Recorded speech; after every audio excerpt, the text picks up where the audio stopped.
Olá, vamos começar a nossa aula número 4 e eu devo confessar a vocês que eu tenho um problema. Aliás, eu acho que vocês têm também um problema. Será que a IA pode nos ajudar a resolver todos os tipos de problemas? Ou será que a IA pode resolver alguns tipos de problemas? Nosso problema pode ser a pobreza, a falta de dinheiro, pode ser a falta de alguém, de um namorado, de uma namorada, pode ser uma viagem que você quer fazer. Bom, eu quero chegar a Guaiúba de carro, por exemplo. Como é que eu faço para chegar nessa chuva? Então, ter um problema significa estar em uma situação, por exemplo, ser pobre, e querer estar em uma outra situação, por exemplo, ser rico. Então, o nosso problema vai de um estado inicial, de uma situação inicial, a um estado meta. Esse é o objetivo. Para se sair de um estado inicial a chegar no estado meta, existe um caminho, né? E a nossa tarefa, né, se nós formos inteligentes o suficiente, é encontrar um caminho nesse conjunto de possibilidades. Esse conjunto de possibilidades, ou esse conjunto de situações, cada uma delas nós chamamos de estado, e esse conjunto total nós chamamos de espaço de estados. Então, o que nós temos que fazer é encontrar um caminho de um estado inicial para um estado meta dentro do espaço de estados, que é aqui representado por uma coisa chamada grafo. Então, o grafo nada mais é do que um conjunto de nós ligados entre si por linhas, que nós chamamos aqui de arcos. Ok? Então, a solução do nosso problema é um conjunto de ações. Um conjunto de ações que nos guia por um caminho desde a situação inicial até a situação final.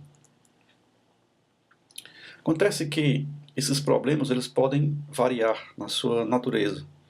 Eles podem nos dar ou nos permitir termos certas informações, termos alguma informação ou não termos informação nenhuma.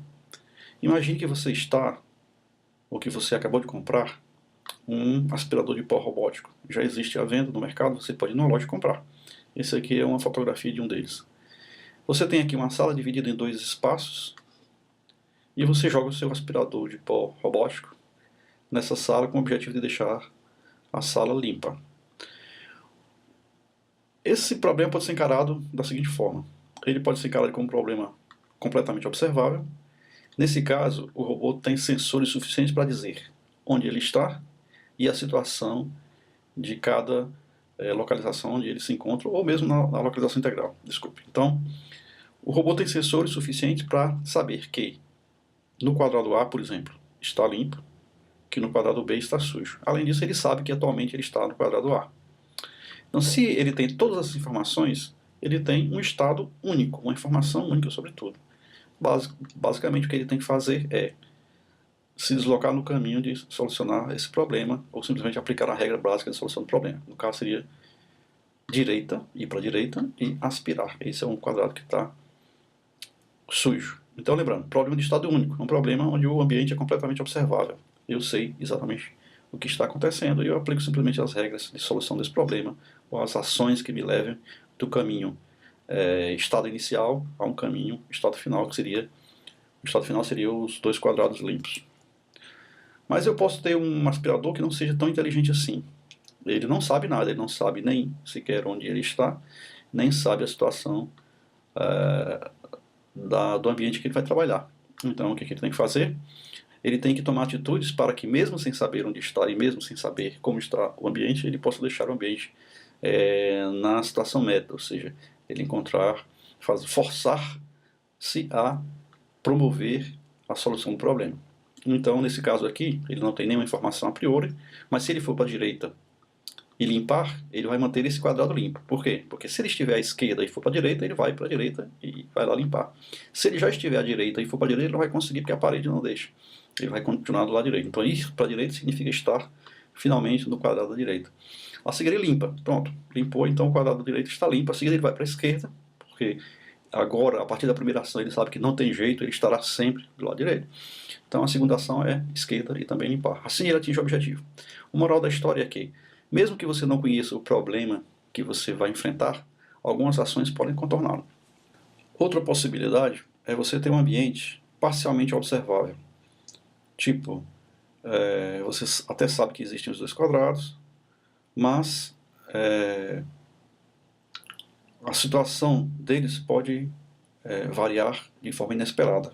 Por exemplo, você pode ter um aspirador de pó que não está muito bem regulado e se você resolver aplicá-lo no quadrado limpo, você vai acabar por sujá-lo.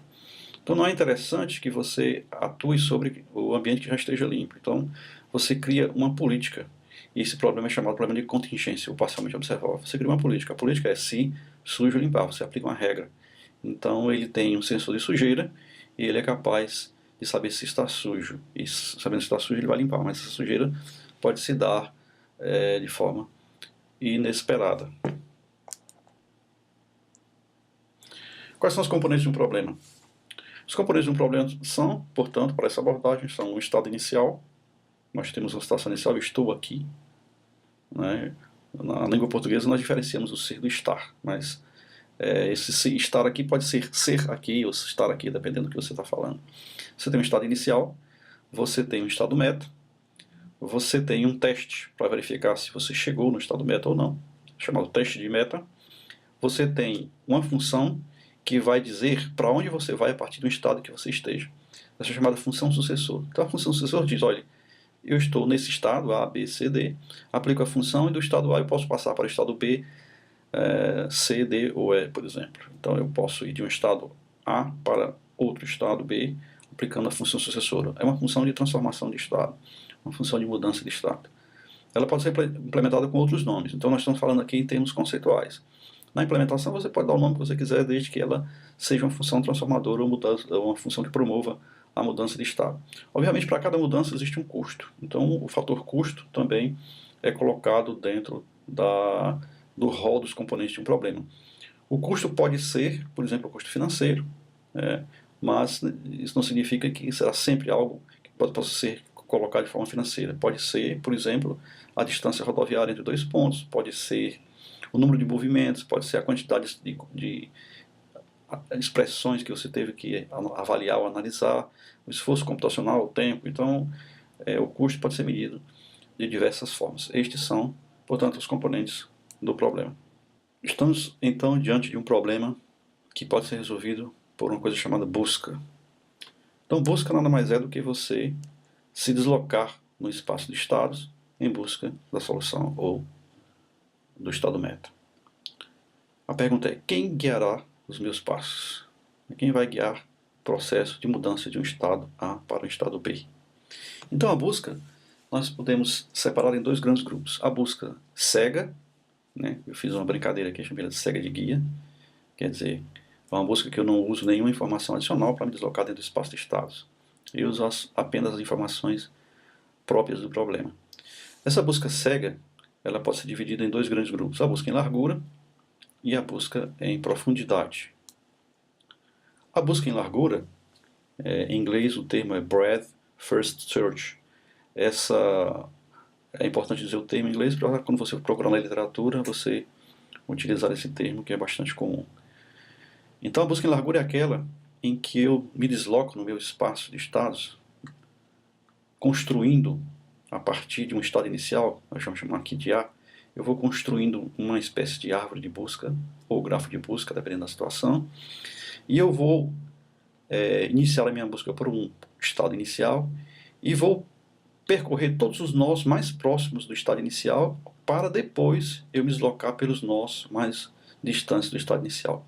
Então eu privilegio a busca dos níveis mais próximos do nível inicial. Então eu começo por um nível inicial, depois analiso todos os nós do segundo nível, depois analiso todos os nós do terceiro nível e assim por diante. Ou seja, o terceiro nível seriam os netos do nó A, por exemplo. Então eu analiso primeiro os que estão mais próximos de A, depois os que estão mais distantes.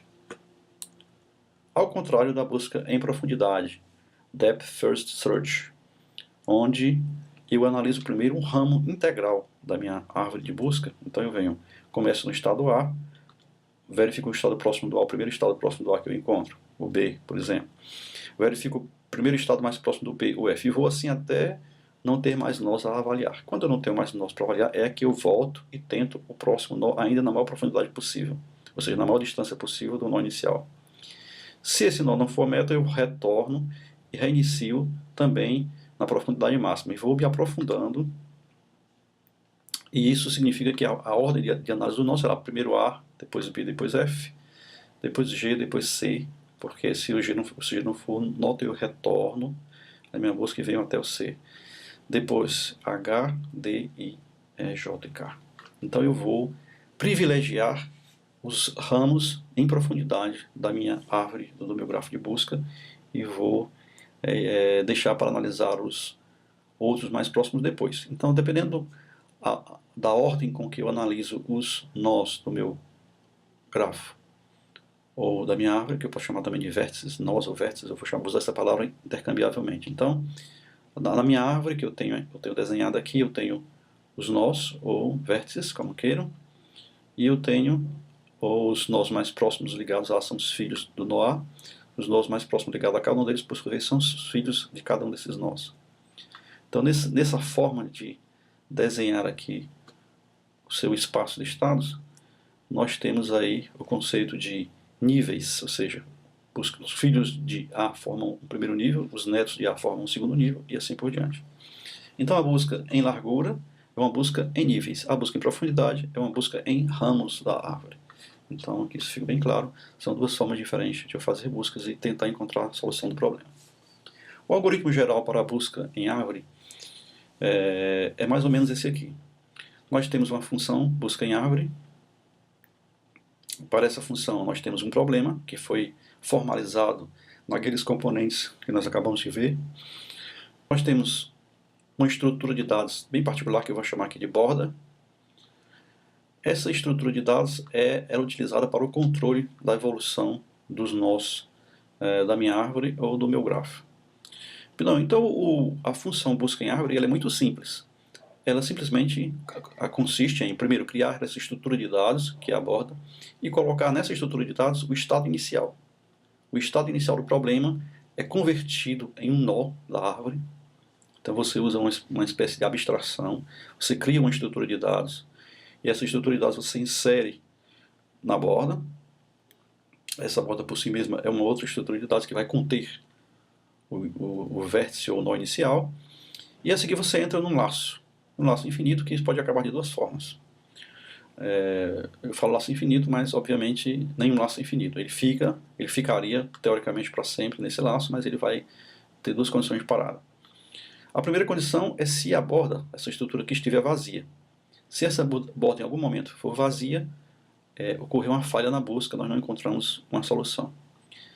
Se não é o caso, ou seja, se ela passar dessa instrução para a próxima, isso quer dizer que a borda não está vazia, o que ele vai fazer? Ele vai fazer um teste de meta. Aqui está a palavra teste de objetivo. Ele testa o objetivo, ele testa se eu cheguei na meta. Como é que eu testo se eu cheguei na meta? Verificar se o nó que eu estou analisando é a meta. Mas que nó é esse que eu estou analisando? É um nó que eu removi da borda. Então a minha borda não estava vazia, eu removi esse elemento da borda, guardei aqui temporariamente nessa variável, e vou testar se essa variável é meta. Se ela for meta, ok, terminou a busca, nós retornamos a solução para o nó. A solução é obtida a partir daquele nó. A solução é um caminho, então eu tenho que, a partir daquele nó, encontrar o caminho de volta para mostrar o caminho de volta para o estado inicial.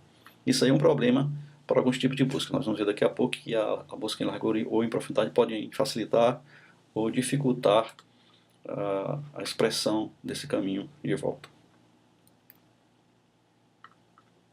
Então, se o nosso teste de objetivo, ou teste de meta, deu positivo, ou seja, aquele nó que eu removi da borda é a minha borda, eu retorno uma solução baseada naquele nó. Se não, eu vou pegar a minha borda e vou inserir nela. Então a minha borda é uma estrutura de dados. Nós vamos ver aqui que ela pode ser uma fila ou uma pilha. E eu vou inserir nela todos os nós sucessores do nó que eu estou em análise no momento. Os nós sucessores são obtidos através dessa função aqui, expandir. Então a função expandir vai pegar esse nó que eu tive aqui, vai gerar os sucessores dele, ou seja, os filhos dele, aqueles que estão diretamente conectados a ele, e vai inserir na estrutura de dados chamada borda. Nós temos aqui embaixo a função expandir. Essa função expandir ela pode ser implementada de diversas formas. Aqui está um roteiro básico de como é que ela deve ser. Ela deve criar uma variável sucessores inicialmente vazia, e ela deve, para cada ação e resultado, ou seja, cada ação aqui seriam os operadores, ou seja, o que eu posso fazer sobre o estado atual para gerar um novo estado. Então eu posso, por exemplo, transformar o estado atual pela ação X num segundo estado. Então existem as ações possíveis e existem os resultados de cada ação. Então, para cada ação possível com seu respectivo resultado, cada ação possível tem seu respectivo resultado, e esse resultado é um sucessor. Então, eu vou pegar as ações possíveis e resultados em sucessores, a função sucessor é obtida em cima do problema e do nó, e vou, para cada uma dessas ações e resultados, eu vou criar um novo nó, descobrir quais são os pais desse nó e atribuir ao seu atributo pai, pegar a lista de ações, atribuir essa ação que eu acabei de descobrir e atribuir o resultado. Recalculo o custo do caminho, recalculo a profundidade, adiciono o sucessor, a lista de sucessores e retorno os sucessores, que é o que eu estou querendo aqui na minha busca em árvore. Essa forma aí não é absolutamente a única forma de você implementar. Você pode variar muito aqui a forma como você está atribuindo os pais e assim por diante. O que eu havia falado é que, dependendo da forma como a busca é feita, pode ser mais fácil ou mais difícil encontrar o caminho a partir do nó solução, até o nó inicial.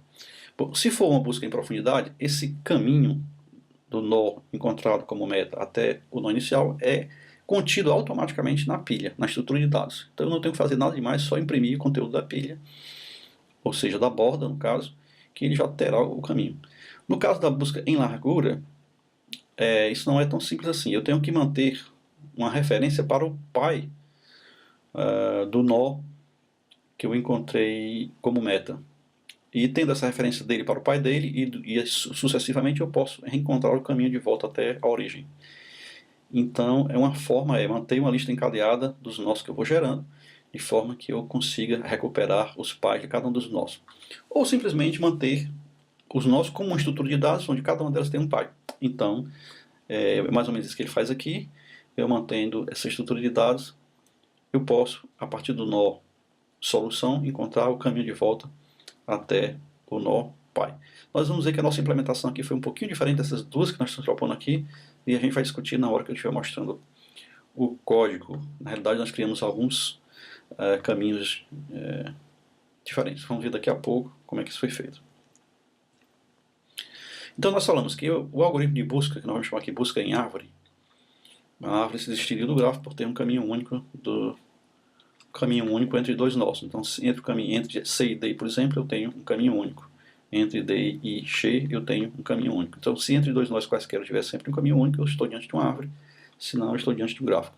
Lembrando que o grafo, que a árvore é nada menos do que um tipo particular de grafo. Então, nossa busca em árvore, que pode se aplicar também à busca em grafo, não tem problema nenhum, ela faz uso de uma estrutura de dados que eu chamei aqui de borda, que pode ser basicamente uma fila ou uma pilha. Quando eu utilizo essa estrutura como fila, eu estou automaticamente fazendo uma busca em largura. Quando eu estou utilizando essa borda como pilha, eu estou automaticamente fazendo uma busca em profundidade. Vamos aqui fazer uma pequena simulação visual para a gente entender melhor o conceito de busca em largura e busca em profundidade. Então, na busca em largura, a ideia principal, a ideia central, é utilizar uma lista como estrutura auxiliar. Então eu tenho aqui esse quadradinho azul que vai me fazer o papel de uma lista como estrutura auxiliar. Eu tenho um estado inicial, que eu vou chamar aqui de A, por exemplo. Estou em Fortaleza e quero ir para Guaiúba. Então o estado inicial é estar em Fortaleza. Ou o meu ambiente está com o aspirador no quadrado A, e essa é a situação inicial. Ou estou jogando xadrez e a posição inicial do xadrez é essa. Ou estou fazendo qualquer coisa onde eu possa abstrair o estado e transformá-lo no nó de um grafo. Então eu tenho aqui, começo com a situação inicial que eu chamei de A, e em seguida eu aplico a função sucessor em A e encontro um sucessor de A, no caso aqui, que eu vou chamar de B. Depois que eu gero esse B, eu verifico, eu testo, faço um teste de meta sobre o B, eu verifico se ele é meta. Marcamos ele como já visitado, no caso, se nós quisermos fazer uma busca em grafo, nós tivermos controle dos estados repetidos, nós vamos discutir isso daqui a pouco. E inserimos na fila. Então já vem o primeiro elemento para a fila, a minha fila, onde eu vou guardando os dados. A seguir eu gero mais um sucessor de A, o A pode ter vários sucessores, B, C, D e assim por diante. Temos o sucessor de C, marcamos, inserimos na fila. Essa operação se repete, o D, inserimos na fila. Até que na E, por exemplo, até que não haja mais sucessores do A. Não havendo mais sucessores do A, eu começo o processo de retirada dos elementos da fila pela frente da fila. Então, se considera que essa parte aqui seria a parte de trás da fila, a entrada na fila é sempre por trás, né? Quem pega fila no banco, fila em lugar, entra por trás na fila, e os elementos são retirados pela frente da fila, né? Então, começamos a retirar o elemento, B, por exemplo. O B, a gente já sabe que não era meta, vamos ver quais são os sucessores de B. O F é o sucessor de B, teoricamente, né? Imaginamos que esteja um F sucessor de B, marcamos e inserimos na fila. Não tendo mais sucessores do B, eu vou tirar o próximo elemento da fila. Seria o C. C tem sucessor, não tendo, eu tiro o próximo elemento da fila. E assim eu fico removendo ou inserindo elementos na fila, conforme a busca progride. Em algum desses momentos eu encontro a meta e encerro a busca. Se eu não encontrar a meta, eu vou continuar o processo até que a lista esteja vazia, minha borda esteja vazia. Quando a borda está vazia, obviamente eu não encontrei a solução. Quando eu encontrar a solução, não vai significar que eu encontrei o caminho de volta. Então, lembrando de volta que aquele stand eu tenho que ter de alguma forma um mecanismo para encontrar do nó meta, eu posso rastrear de volta o caminho até o nó pai. E aí nós teríamos o fim da busca. Vamos agora ao nosso caderno para ver como é que a gente tem uma implementação muito simples e muito eficiente de tudo isso. Então vamos criar aqui um novo caderno. Nesse caderno nós vamos ilustrar agentes que fazem busca em Largo. Obviamente nós não vamos usar a classe agente aqui, mas nós vamos usar um mecanismo de busca que seria, diríamos assim, a função agente, que seria o elemento fundamental do agente que está procurando encontrar a solução de um problema, levando de um estado inicial para um estado meta. Então nós vamos esquecer a palavra agente por uma questão didática, para evitar que a gente fique se confundindo aqui explicando toda a arquitetura do agente. Nós vamos simplesmente mostrar aqui o que seria uma função agente que pudesse resolver problemas utilizando busca. Nesse caso aqui, nesse nosso primeiro caderno aqui, a busca em largura. Vamos mostrar. Vamos começar importando uma biblioteca do Python que vai nos ajudar a desenhar o grafo. Ele tem um conjunto de funções que nos ajudam a mostrar grafos visualmente e trabalhar e importar grafos.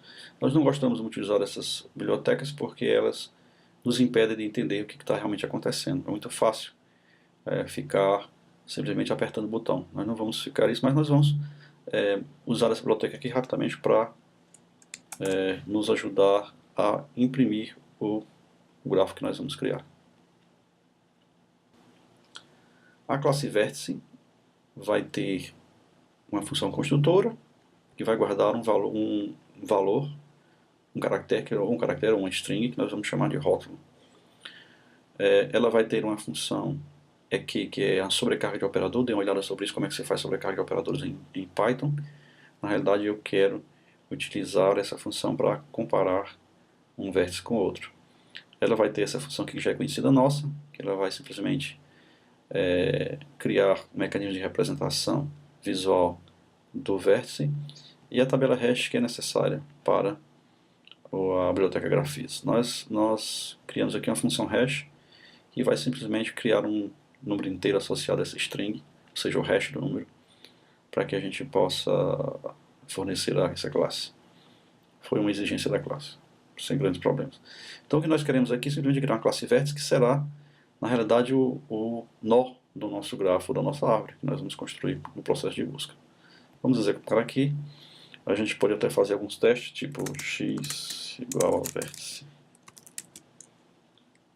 Colocando nesse vértice um rótulo qualquer. Sei lá, alguma coisa assim, né?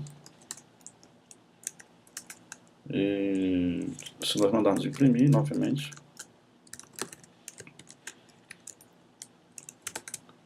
ele vai imprimir o rótulo do vértice. Isso aí é um vértice, tanto faz eu colocar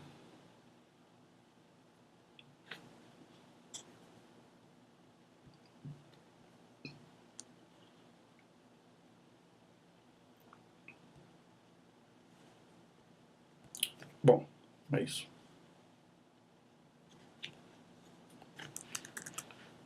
Nós vamos criar agora uma função, uma classe chamada graph. Essa classe vai ter uma função construtora que vai simplesmente criar uma lista de adjacências e uma lista de vértices para cada vértice. Veja bem, nas nossas videoaulas sobre programação em linguagem Python, nós ensinamos como colocar um grafo na memória do computador. Basicamente existem duas formas. Uma forma é você criar uma matriz conectando cada nó a cada um dos outros nós, é chamada matriz de incidências. Nós podemos criar, ou nós podemos criar para cada vértice, ou para cada nó, como queiram, uma lista de todos os nós que estão ligados ao mesmo.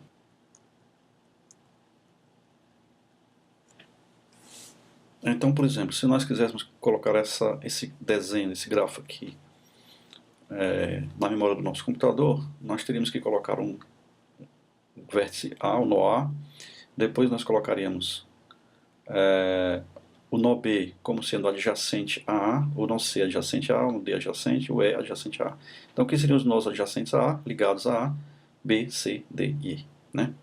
Se nós quiséssemos botar o nó adjacente a B, seria o F e o G. Nós adjacentes ao C, o H, e assim por diante. Nós podemos criar isso aqui e colocar numa estrutura de dados dessa forma, ou através de lista de adjacências, ou através de matriz de incidências. Fique à vontade para usar um ou outro. Cada um deles vai exigir uma forma de trabalho diferente. Nós vamos usar aqui um bem simples, que é simplesmente criando a lista de adjacências. Então nós temos aqui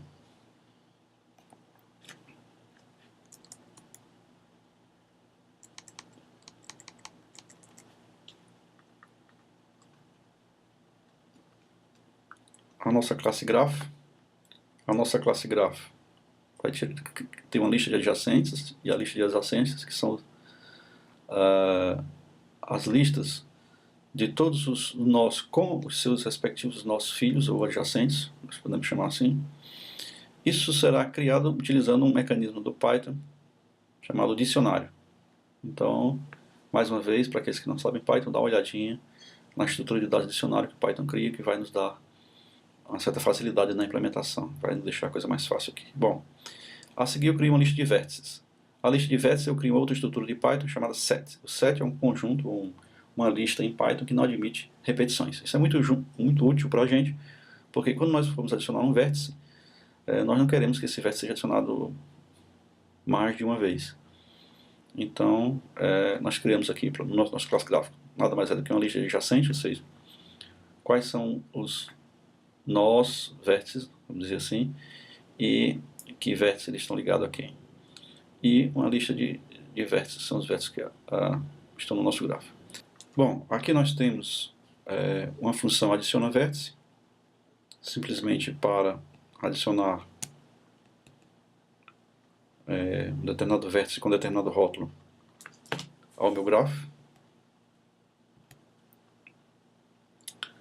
Então ela faz simplesmente, dada a lista de vértices, ela adiciona um vértice, um objeto da classe vértice na realidade. Nós temos aqui a função localiza rótulo, que ela vai pesquisar em todos os vértices, onde é um vértice que tem aquele rótulo específico e retorna a posição dele. Caso ela não encontre, ela retorna -1. Nós temos aqui a função adicionar arco. A função adicionar arco, ela conecta um vértice a outro. Na realidade, conectar um vértice a outro é colocá-lo na lista de adjacências. Então ela vai dizer, ela vai conectar o R2 ao R1. Se o R1 não estiver na lista de adjacências, né, ela vai colocar o R1 conectado ao R2. Né? Se ele não estiver, né, na lista de adjacência. No caso contrário, ele simplesmente vai adicionar o R2, né? Olha o comando append aqui, ele vai adicionar o R2 à lista de adjacências do vértice R1. Se o R2 não tiver, a mesma coisa ele faz tanto para R1 quanto para R2. O que ele quer dizer aqui? Quer dizer que se o R2 está conectado ao R1, o R1 também está conectado ao R2. Então há uma, digamos assim, uma transitividade, uma permutação entre os dois elementos. Se A está ligado a B, então B está ligado a A. Ok? Bom, a seguir nós temos aquela função coincidida de todo mundo, que transforma o grafo num string, é isso que ele faz, retorna um string da lista de adjacências. E a função desenha grafo. Essa função desenha grafo é simplesmente criar um grafo da classe GraphViz, como nós, daquela biblioteca que nós criamos agora há pouco. Para cada vértice nós criamos um nó, né, o nó da classe grafo, e imprimimos esse nó. Então, a nossa classe, o nosso grafo muito simples está aí criado. Vamos executar.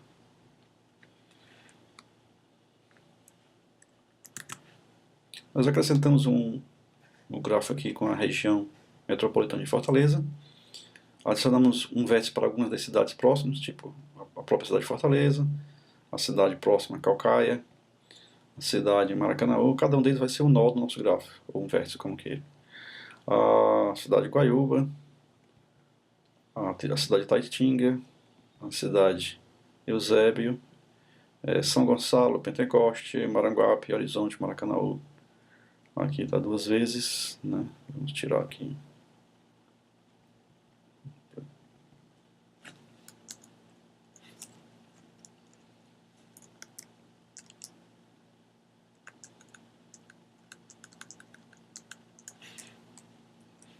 Aquiraz.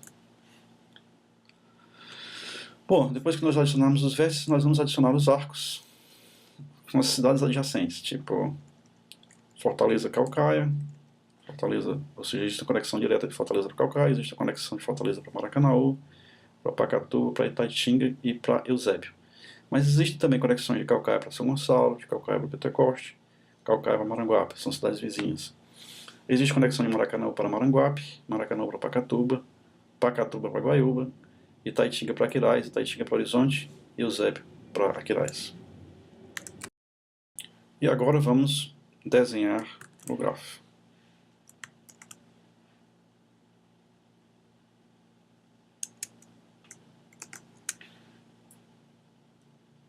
E tá aí o nosso grafo bonitinho, né? Então a Fortaleza está conectada às suas filhas, Maracanaú, Itaitinga, Eusébio e Calcaia. Maracanaú está conectado a Pacatuba, Horizonte, Maranguape, Calcaia, São Gonçalo e Guaiúba, ok? Então, tendo aí a nossa árvore, o nosso grafo, né? Na realidade, isso aí é um grafo, né? Tendo aí o nosso grafo de conexões entre as diversas cidades, nós podemos encontrar um caminho de uma cidade A para uma cidade B. Ou seja, se eu quero dirigir até Guaiúba, partindo de Calcaia, eu tenho que encontrar um caminho aqui nesse grafo. Agora, vamos fazer uma busca em largura simples.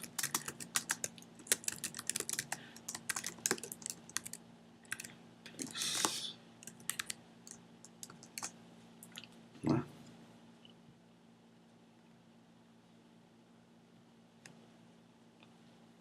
Nossa busca em largura simples,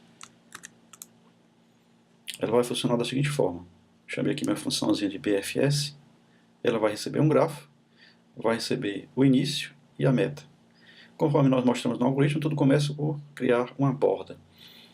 A variável que eu usei aqui na função foi fronteira. Então você fica à vontade para usar o nome borda, fronteira, seja o que for. Então eu chamei aqui de fronteira, mas pode ser borda também, não sei, outro valor qualquer, outro nome x, y, z, qualquer coisa. Coloquei na fronteira, na variável fronteira, o nó inicial, ou seja, o início, o vértice, né?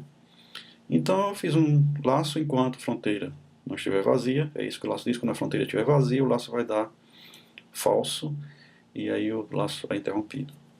Ele retira, usando a função do Python pop, índice 0, ele retira o primeiro elemento da fronteira, coloca no nó atual. Vai imprimir aqui para a gente ver. A seguir ele vai testar se é meta, ou seja, se o início é igual a meta. Se for, ele retorna o nó atual, encontrou a meta. Observe aqui que ele encontrou a meta, mas ele não encontrou o caminho, ele não sabe ainda o caminho, porque eu teria que gerar o caminho a partir desse nó. É isso que eu vou dizer que é a falha de um algoritmo tão simples, né? Então você tem aqui, caso ele não retorne, então ele simplesmente pega os adjacentes do nó atual e adiciona a fronteira. Aqui. Bom, caso ele saia do laço sem ter sido interrompido, significa que a busca foi mal sucedida. Então, ele responde, busca não foi bem sucedida. Vamos executar aqui. Ela é muito simples. E vamos procurar alguém nesse grafo. Então vamos aqui procurar, por exemplo, se existe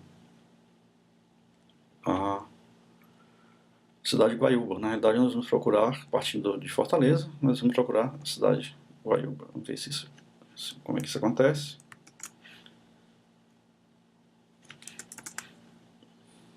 Opa! Então ele visitou, olha os nós. Esse print aqui faz com que ele imprima os nós que ele vai visitando. Então ele visitou a cidade, começou na cidade de Fortaleza, depois visitou a cidade de Caucaia, Maracanaú, Pacatuba, Zé, Fortaleza e foi indo. Olha a ordem com que os nós são analisados. São Gonçalo, Pentecoste, Maranguape, Pacatuba, Fortaleza e Guaiúba. Pronto, encontrou a cidade Guaiúba. Mas observem aqui os nós, a ordem com que os nós foram avaliados. Começou em Fortaleza, então vamos ver aqui os nós. Está aqui o nó de Fortaleza. Obviamente era o início, tinha que começar por ele mesmo. O segundo a ser analisado foi Caucaia. Onde é que está Caucaia? Está aqui, ele começou pelo lado direito. Então, o terceiro a ser analisado foi Maracanaú. Vamos ver aqui, Maracanaú. Maracanaú está aqui, outro nó também no mesmo nível de Caucaia. O próximo foi Pacatuba. Então, vamos ver aqui, Pacatuba. Observe que Pacatuba está no mesmo nível de Maracanaú em relação a Fortaleza. Então Pacatuba estaria nesse mesmo nível, embora ela esteja aqui abaixo, mas ela está conectada diretamente a Fortaleza. Agora observe que ocorreu um problema aqui. Na sequência dos nós que estão sendo analisados, você vê que o Fortaleza se repete. Ou seja, o nosso programa ele não controla os estados repetidos. E além disso, ele não nos dá o caminho de volta. Quer dizer, o caminho entre a cidade meta e a cidade início. Então ele diz quais foram os nós que ele analisou, mas ele não nos dá o caminho. Então nós temos que melhorar esse algoritmo para que ele possa nos dar essa resposta e não analisar desnecessariamente os nós que já foram analisados. E nós temos aqui a nossa busca em largura, que recebe o grafo, que recebe o vértice inicial, o nó inicial, recebe a meta, do mesmo jeito que a anterior, mas ela cria uma variável que nós chamamos de fronteira, que conterá os nós que serão analisados, mas ela conterá de uma forma especial. Esses nós que serão analisados, eles estarão guardados em pequenas listas. Então essa fronteira aqui é uma pequena lista de listas, onde cada uma das listas mostra exatamente o caminho que o mecanismo de busca está seguindo. Ou seja, cada nó que é adicionado ao caminho, ele é um nó filho do nó anterior. Isso vai facilitar o encontro do caminho quando eu encontrar o nó meta. Então quando eu encontrar o nó meta, aquele Aquela lista onde o nome meta está será a lista do caminho da origem até o meta. Então essa jogada aqui faz com que a gente consiga controlar o, o caminho. A outra coisa que nós fizemos aqui foi criar uma lista de visitados. Com essa lista de visitados, eu consigo evitar que eu tenha que analisar o nó mais de uma vez. Então, é um set do Python, ele não vai permitir colocar aquilo que já tenha sido colocado aqui dentro, e o resto é basicamente a mesma coisa. Primeiro, eu tiro o primeiro elemento da fronteira. Esse último elemento do caminho é o nó que a gente vai analisar para verificar se o mesmo é meta. A gente testa aqui, faz o teste de meta. Se for verdadeiro, teste de meta, então nós retornamos o caminho e encerrou o nosso algoritmo. Agora, se não for, o que nós vamos fazer? Nós vamos verificar se o nó V, que nós estamos analisando, ele não está em visitados. Se ele estiver em visitados, a gente não faz nada, acabou. Mas se ele não estiver lá, a gente vai adicionar os filhos dele ao visitar. Vai adicionar aos filhos dele a um novo caminho. E esse novo caminho será colocado na fronteira. Então nós vamos criando vários novos caminhos para cada nó novo analisado, que são os adjacentes. Nós vamos pegando os adjacentes, criando um novo caminho, adicionando o adjacente a cada um dos caminhos, e a seguir adicionando tudo à fronteira. No final, a fronteira vai ter um conjunto de listas e cada uma delas controlando o caminho da origem até a meta. Nesse caso, assim que a gente cria um novo vizinho, é necessário que a gente faça também o teste de meta para ver se ali naquele está uma meta. Se tiver, a gente já retorna aquele novo caminho. Aquele novo caminho é realmente a solução. Se não for, a gente vai deixar a solução para a próxima iteração do laço. A seguir, a gente adiciona o nó V à lista de visitados e acabou o problema. Nós temos o sistema funcionando aí sem problema. Agora vamos testar. Vamos testar para algumas cidades. No caso aqui, Guaiúba e Fortaleza, São Gonçalo e Aquiraz. Alguns testes aqui rapidinho. Vamos assim, Guaiúba para Fortaleza, veio Guaiúba, Pacatuba, Fortaleza. Fortaleza para Horizonte, Fortaleza, Itaitinga, Horizonte. São Gonçalo para Aquiraz, São Gonçalo, Calcaia, Fortaleza, Itaitinga, Aquiraz. São Gonçalo para Guaiúba, São Gonçalo, Calcaia, Fortaleza, Pacatuba, Guaiúba. Olha, observe aqui de São Gonçalo, no grafo.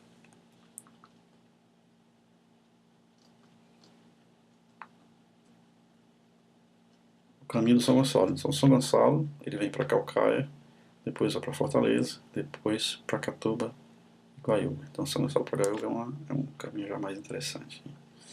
Bom, e todos aqueles problemas foram resolvidos agora com essa forma de fazer a busca.